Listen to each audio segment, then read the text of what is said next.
Ma'am, why do you Last- think the House last question. Appropriations Panel extended parliamentary courtesy to you this time? Because last year nga po, medyo nagkaroon ng intense scrutiny over your over alleged secret fund misuse. Why do you think? Hindi ko alam. You have to ask the House of Representatives kung anong iniisip nila. Ma'am, kanina you mentioned that you were Last question, answering kasi subject Minsan lang tayo subject of an impeachment trial po. Ma'am, are you still expecting na matutuloy siya or are you still preparing your defense?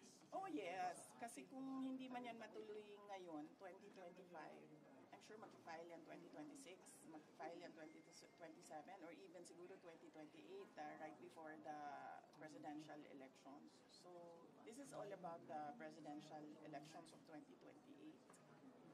How do you react to criticisms about your travel expenses when you don't bring home travel investment pledges? Oh, I'm sorry, wala akong kinuhang pera ng gobyerno sa mga biyahe ko abroad. Ma'am, babalik kayo sa plenary deliberations. Babalik po kayo sa plenary deliberations. So, support po ba kayo sa kay Kong Jose Alvarez sa plenary deliberations ng budget?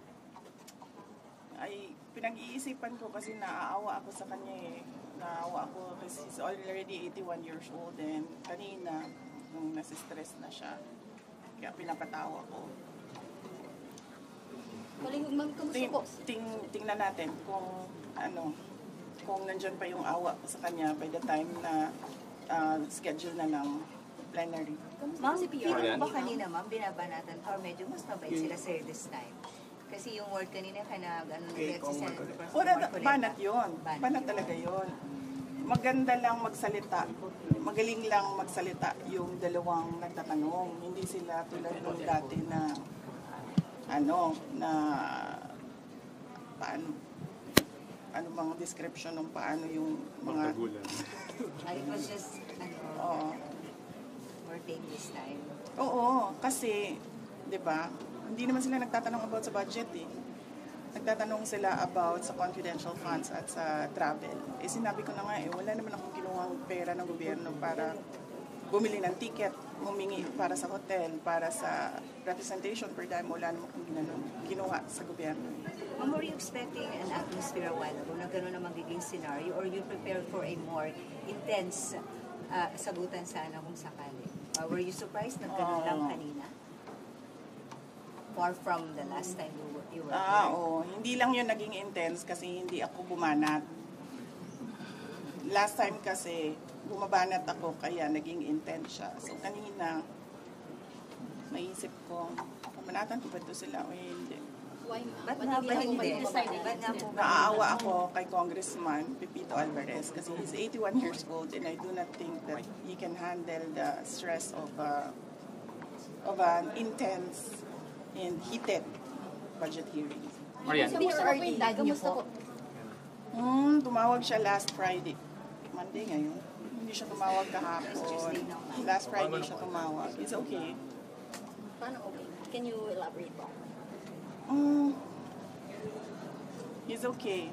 Nag-usap kami about politics. Nag-usap kami about flood control.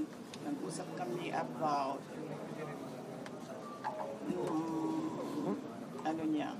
love life niya. So updated po siya sa mga nangyayari ngayon, like nabinggit yung nga po flood control issue. Ano pong nasasabi niya?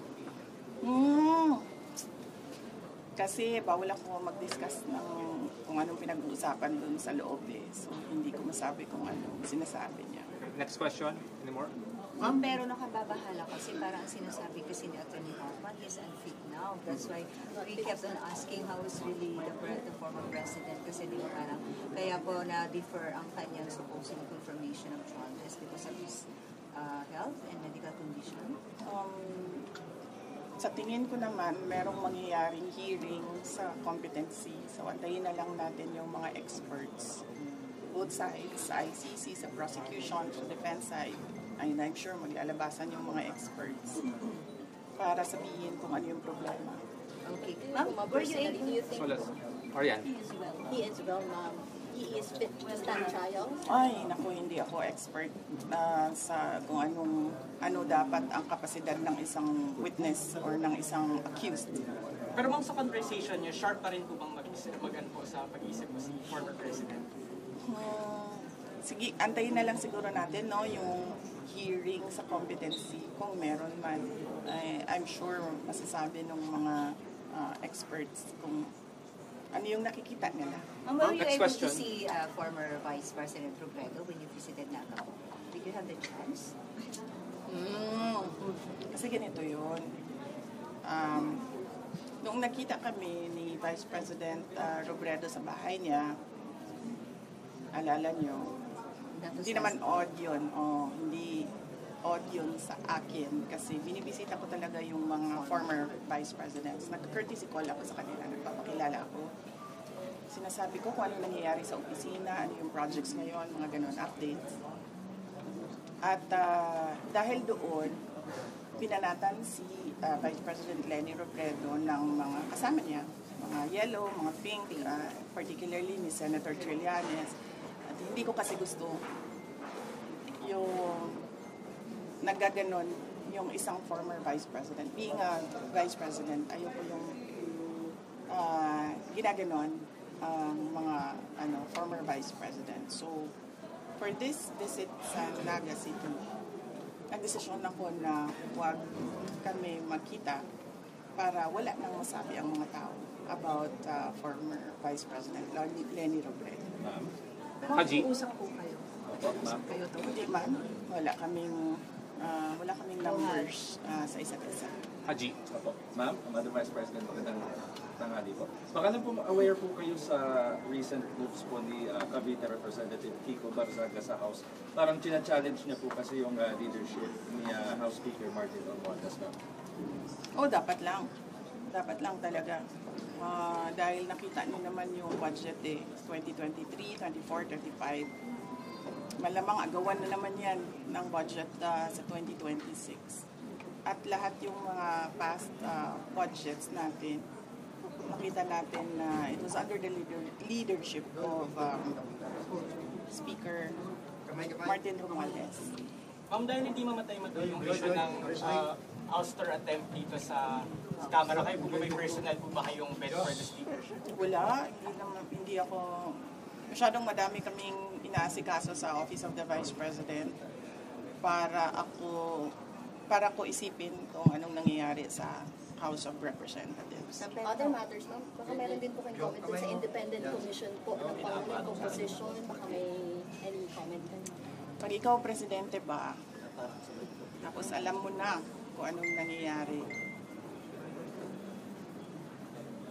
Tapos nakikita mo na based on the budget kung paano binaboy yung pera ng bayan. Mag-aantay ka pa ba ng komisyon o ng Truth Commission o ng kung anong komisyon yan?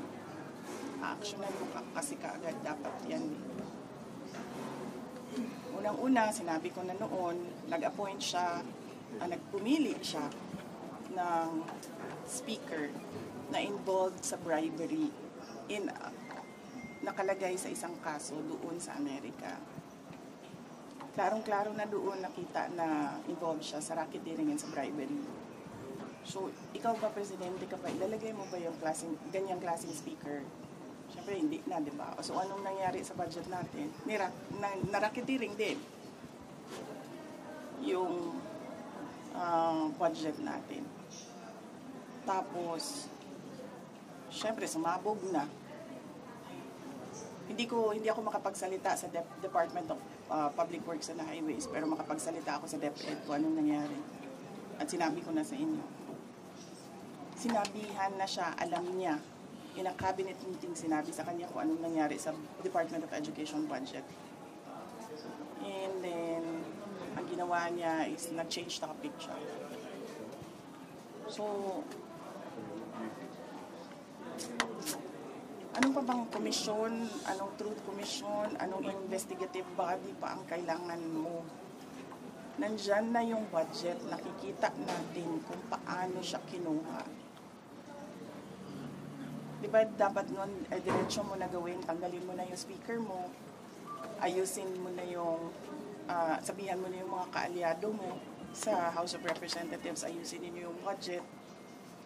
Tapos, panagutin mo na yung mag-lifestyle check ka na dyan sa mga congressman at sa mga staff nila. Dami dyan, may bahay sa abroad. Diba? Ma'am? Masyado siyang, hindi niya alam kung anong gagawin at masyado siyang mabagal gumalaw. Nagmamadali ang Pilipinas eh. Pero alam niya lahat ito, ma'am.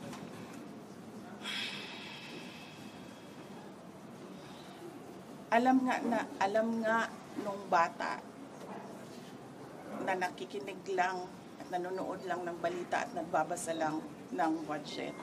Presidente pa, hindi niya alam.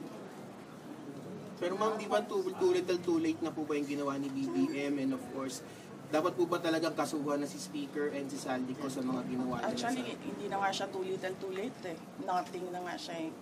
Nothingness na ang ginagawa ngayon. Ma'am, kaso, the Speaker was your campaign manager in 22.